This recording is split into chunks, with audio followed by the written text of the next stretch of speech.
1장 5절에서 8절입니다.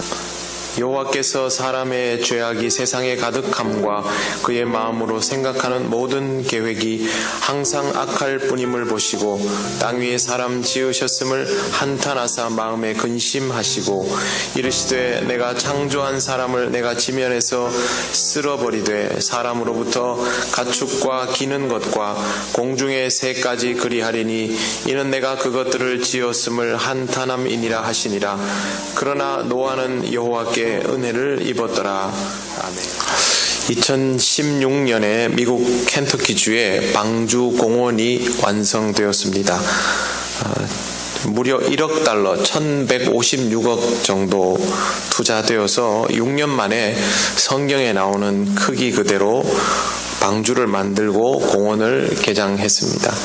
이보다 먼저 만들어진 방주 공원이 있는데 뜻밖에도 홍콩에 있었습니다. 가보지는 못했습니다. 두 곳 다. 성경에 있는 크기를 그대로 염두에 두고 만들어졌습니다. 이 공원들은 성경을 참고로 했지만 성경에 있는 메시지를 전하기 위한 용도라고 말하기는 어렵습니다. 실질적으로는 관광 상품입니다. 사람들은 이곳에 관광을 갑니다. 그 시대에는 있을 수 없었던 거대한 배를 보고도 하나님께서 왜 방주를 만드셨는가에 대하여서는 그리 관심을 가지지 않습니다. 하나님은 왜 방주를 만드셨을까요? 5절 말씀에 보시면 여호와께서 사람의 죄악이 세상에 가득함과 그의 마음으로 생각하는 모든 계획이 항상 악할 뿐임을 보시고 그렇게 되어 있습니다. 사람들이 아주 쉽게 하는 말 중에 하나가 세상은 악하다입니다. 이 세상의 모든 문제를 세상 자체의 탓으로 규정하는 것입니다. 정말 그럴까요? 세상은 악하다라는 말은 마치 자신은 이 세상에 속하여 있지 않은 듯 그렇게 여기는 것으로 들립니다. 하지만 모든 인간은 이미 세상의 일부입니다. 그러므로 세상이 악하다라는 말은 결국 나도 그 악함에 일조하고 있다라는 뜻이 됩니다. 하나님이 보시기에 세상에 죄악이 가득했는데 그것은 사람의 죄악이었습니다. 세상이 악한 것이 아니었습니다. 그래도 사람은 자신이 악한 것은 깨닫지 못하고 악한 세상을 살고 있다라고 생각하고 있었던 것입니다. 이러면 나아질 것이 없습니다. 하반절에 있는 내용처럼 여전히 마음으로 생각하는 모든 계획이 항상 악할 뿐입니다. 이 말은 앞으로도 계속 악할 것이다 라는 뜻이 됩니다. 지금까지 세상은 악했고 앞으로도 계속 악할 것이고 그래서 하나님은 한탄하시고 근심하셨습니다. 땅 위에 사람 지으셨음을 한탄하사 마음에 근심하시고 한탄과 근심이라는 말은 하나님과는 어울리지 않는 단어입니다. 전능하신 하나님께서 왜 인생을 이렇게 내버려 두셨을까요? 죄를 지을 것이라는 생각은 하지 못하신 것일까요? 그러면 전능자라고 부르기 어렵습니다. 그런 생각 안 해보셨습니까? 사람을 그냥 착하게 만들면 아무 일도 일어나지 않았을 텐데 왜 하나님은 사람을 그냥 착하게 만들지 않으셨을까요? 이것을 이해하기 위해서는 먼저 선과 악의 개념에 대해서 이해할 필요가 있습니다. 선과 악은 상반되는 개념이지만 분리되는 개념은 아닙니다. 동전의 양면 같은 것입니다. 동전에는 앞면과 뒷면이 존재합니다. 여러분 어디가 앞면입니까? 500원짜리 동전 앞면에는 뭐가 있죠? 학입니까? 우리는 동전의 앞면을 그림 있는 쪽이라고 단정하고 있습니다. 그러나 사실 그 동전이 그 액수를 가지는 것은 뭐 때문에 그렇습니까? 숫자 때문에 그러죠. 근데 왜 우리는 이렇게 정해 놓은 걸까요?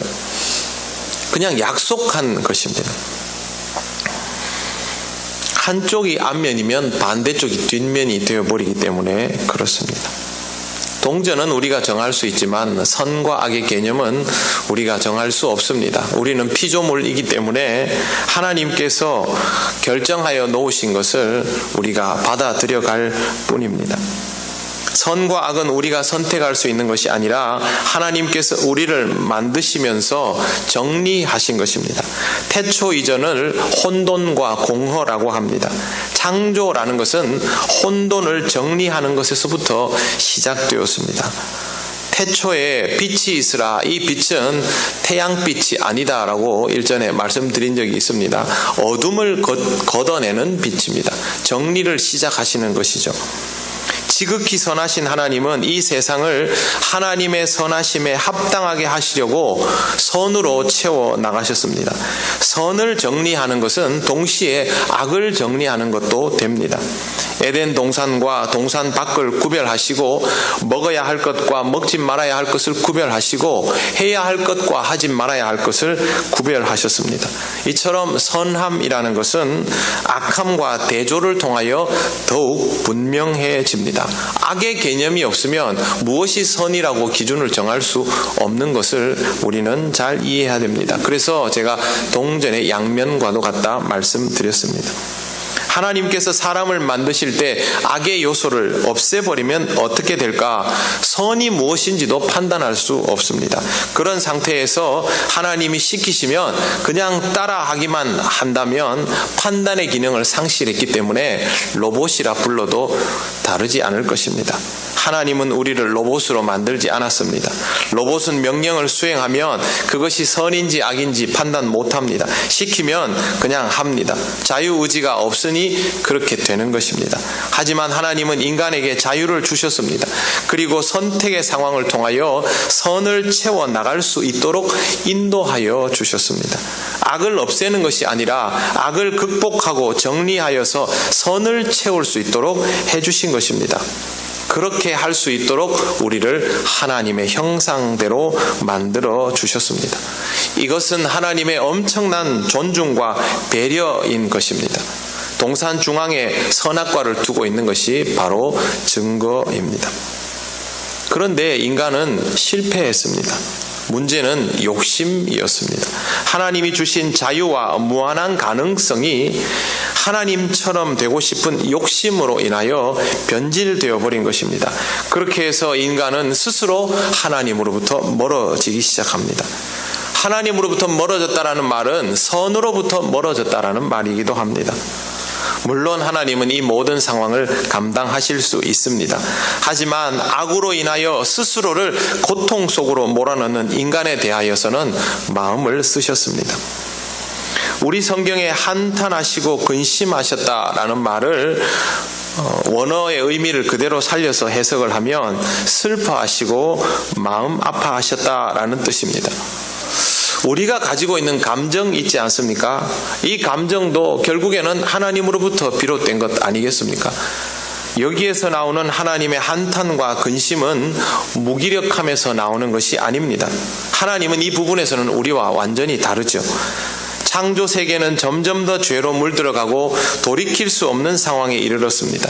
하나님의 선한 의도는 인간을 통하여 구현되어야 하는데 인간의 자유를 통하여 욕심을 만나서 왜곡되고 피조 세계는 스스로 상처를 입었습니다. 이것에 대하여 하나님은 안타까워하신 것입니다. 우리를 통하여 하나님께서 공감하셨다라고 이해해야 합니다. 결국 하나님은 세상을 새 출발시키기로 하셨습니다. 그게 바로 홍수 사건이었습니다. 세상의 죄를 단번에 씻어버릴 방법을 선택하신 것입니다. 7절 말씀을 보시겠습니다. 이르시되 내가 창조한 사람을 내가 지면에서 쓸어버리되 사람으로부터 가축과 기는 것과 공중의 새까지 그리하리니 이는 내가 그것들을 지었음을 한탄함이니라 하시니라. 모든 것을 씻어버리고 새롭게 하시겠다. 그런데 사람 중에 예외가 있었습니다. 바로 노아입니다. 성경 말씀은 노아에 대해서 이렇게 말합니다. 그를 여호와께 은혜 입은 사람이다. 그 다음 절에 보면요, 노아를 의인이라고 칭하는 대목이 나오는데 그러면 왜 앞에 은혜를 입었다라고 말할까요? 이 부분이 아주 중요합니다. 본문에서 은혜는 호의를 베푼 것을 받다. 호의를 베푸는 것이 은혜입니다. 불쌍히 여기는 것이 은혜이고 긍휼히 여기는 것이 은혜입니다. 입었더라는 말은요, 발견하였다, 깨달았다, 얻었다라는 뜻이 됩니다. 합치면 하나님께서 노아에게 혜택을 베풀었다는 뜻입니다. 중요한 것은 이게 노아에게만 주어지는 특별한 혜택은 아니었던 것입니다. 모든 사람에게 주어진 은혜였지만 이것이 은혜인 것을 깨달은 사람이 노아뿐이었다는 뜻이 됩니다. 그 다음에 노아는 의인이요 당대의 완전한 자라 그는 하나님과 동행하였다라는 기록이 나옵니다. 모세는 온 세상 사람보다 온유함이 지면에서 더한 자가 없다 했는데 그것도 완전하다는 뜻이 아니죠. 여기에 나오는 의인도 마찬가지 의미입니다. 노아가 의인이라고 해서 죄 없고 흠 없는 사람이라는 말이 아닙니다. 그 악한 시대에 속하여 살던 사람일 뿐입니다. 하지만 노아가 다른 사람과 달리 하나님께서 베푸시는 은혜를 깨닫고 받아들였기 때문에 그것을 의롭다, 그 태도를 의롭다라고 말하고 있는 것입니다. 인간은 어차피 완벽하지 못합니다. 자신의 역량만으로는 하나님 앞에서 부족할 수밖에 없고 그 부족함이 욕망과 한순간이라도 만나면 금방 범죄가 됩니다. 홍수 이후에도 노아는 잘못을 저지르지 않습니까? 누구도 여기에서 자유롭지 못합니다. 인간은 이렇게 약하고 악에게 노출되어 있고 죄를 짓게 되는데 그렇다고 세상을 멸하시면 너무 잔인한 처사가 아닐까라는 생각도 듭니다. 그래서 하나님께서 대안을 만드셨고 그게 바로 방주였습니다. 이 방주는 우선 노아의 가족을 위한 것이고 또한 동물들을 위한 것이기도 했습니다. 여기에 들어가는 동물들 중에는 정결한 것도 있고 부정한 것도 있습니다. 우리말에는 정결하다, 부정하다라고 되어 있지만 히브리 성경에는 정결한 것과 정결하지 않은 것이라고 되어 있습니다. 굳이 부정하다라고 표현하지는 않았습니다. 정결하지 않은 것들이라는 말의 의미는 무엇일까요? 반드시 선택해야 하는 것들 그 외의 것을 말합니다. 결국 방주에 허락된 기회는 온전한 의로움이 조건이 아니었다라는 뜻입니다. 또 한 가지를 더 볼 수 있습니다. 만약 누군가가 노아처럼 방주에 오르기를 원했다면 노아가 받아들인 것처럼 하나님께서 주시는 뜻을 자기도 받아들이겠다고 했으면 어떻게 되었을까요? 노아의 가족만 받아들이기를 허락했으니까 다른 사람에게는 허락된 것이 아닐까요? 일단 방주는 엄청나게 큽니다.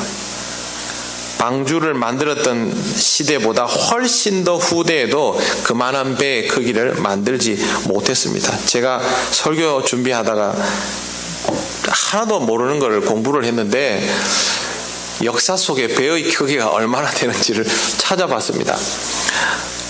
로마에서 가장 대형 화물선이 350톤급입니다. 만약에 조선소 일해보신 분들은 들으면 금방금방 나오겠지만 저는 이렇게 해서는 이해가 안 됩니다. 조선시대 우리나라 배 중에 가장 긴 것이 50척입니다.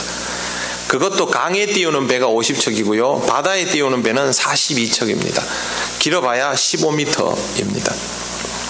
역사 속에서 가장 컸다고 추정되는 나무배 목선의 길이가 중국의 해상 화물선이 15세기의 해상 화물선이 그랬다고 여겨지는데 이게 방주 길이와 비슷했을 것이다 라고 합니다. 그 시기에 서양에 있는 범선들은 길이가 29m 정도입니다. 톤수는 233톤. 방주가 어느 정도 사이즈냐면요. 폭은 30, 높이는 23m, 길이는 135m에 이릅니다. 톤수로 치면요. 15,000톤급입니다. 과학적으로 이것을 해석하려는 사람들은 목선을 이 정도 크기로 절대 만들 수 없다.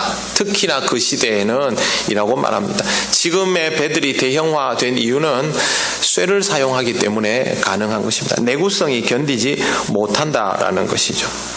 역사 속에서 공식적으로 남아있는 가장 큰 목선이 100m 정도인 것을 감안하면 방주의 크기가 얼마나 컸는지를 알 수 있습니다. 그래서 일부에서는 이 방주는 일반적인 배가 아니라 항해를 하는 배가 아니라 떠있기만 하면 되는 구조이기 때문에 바지선에 가깝다라고 해석하기도 합니다. 어쨌든 방주는 상상 이상으로 큽니다. 그 시대의 사람들이 생각하기에는 세상에서 원하는 생명들을 다 태우고도 남을 만큼 큰 사이즈다. 그렇게 이해하면 되겠습니다. 방주는 왜 이렇게 클까요? 원하면 더 클 수도 있었을 겁니다. 누구든지 태울 수 있도록 하기 위해서였습니다. 노아처럼 하나님의 은혜를 깨닫는 자는 누구나 충분히 방주에 오를 수 있었습니다.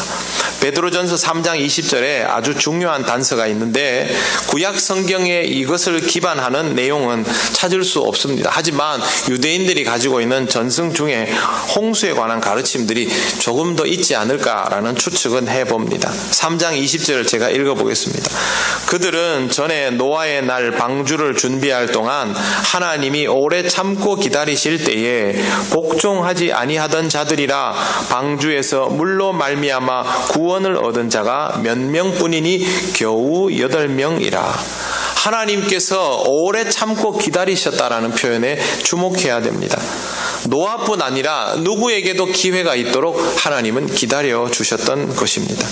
뿐만 아니라 이런 상황에도 기어이 방주를 거절하고 물에 빠져 죽은 자와 같은 영들에게 그리스도께서 영으로 찾아가셔서 생명의 말씀을 선포하셨다는 내용이 바로 3장 19절에 나오고 있습니다. 하나님은 바로 이런 분입니다. 방주에는 누구나 들어갈 수 있었던 것입니다. 조건은 매우 엄격합니다. 은혜를 깨닫지 못하는 자는 결코 들어갈 수 없습니다. 어떤 상황에도 이 법칙은 달라지지 않습니다. 모두에게 열려 있어도 아무나 들어갈 수 없는 곳이 바로 방주입니다. 세상이 물로 심판을 받을 때에 방주가 있었습니다. 그리고 예수님마저 십자가에 매달아 죽일 만큼 죄악된 시절에 교회가 시작되었습니다. 그 교회는 그 시대부터 시작된 방주입니다. 지금 세상은 점점 더 깊은 죄악으로 치달리고 있습니다. 이 시대 속에서도 교회는 여전히 세상을 위한, 세상 모든 사람을 향한 방주입니다. 하나님은 지금도 오래 참고 기다리십니다. 이 시대에 우리가 해야 할 일이 무엇일까요? 하나님께서 말씀하시는 것을 잘 들어야 합니다. 그리고 순종해야 합니다. 하나님께서는 노아에게 방주를 만들게 하셨고 그것을 지키게 하셨습니다. 왜 직접 만들지 않고 시키셨을까요?